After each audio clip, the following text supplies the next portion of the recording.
হ্যাঁ, মাঝে মাঝে তো আমরা প্রায় ইলাস্ট্রেশন দেই, আমরা টিচাররা।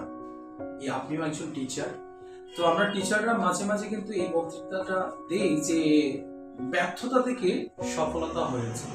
জীবনে যারা সব থেকে বড় হতে পেরেছে না, আহ, তাদের পিছনে কিন্তু অনেক ব্যর্থতা ছিল। আচ্ছা, আপনি যখন পড়ান তখন দেখবেন মনিটররা তারা কিন্তু সব থেকে খারাপ বাজে ছেলেটাকে আপনার কাছে না নিয়ে আসে। আচ্ছা, ওই ছেলেটাকে যদি আপনি ওই বাজে রেজাল্ট যে সব থেকে খারাপ করে, অথচ দুষ্টুমির দিক থেকে সব থেকে কিন্তু আগে ওর নামটা রয়েছে, ওই ছেলেটাকে আগে করে আপনি ভাবতে পারেন না?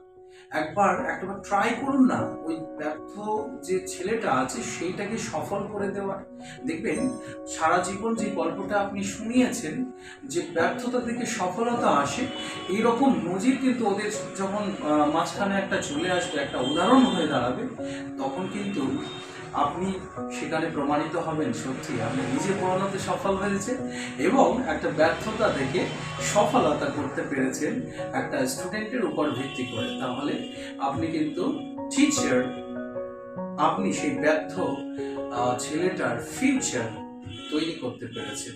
তখন কিন্তু সমাজ সত্যি তোমাকে অনেক ভালোবাসবে। Thank you.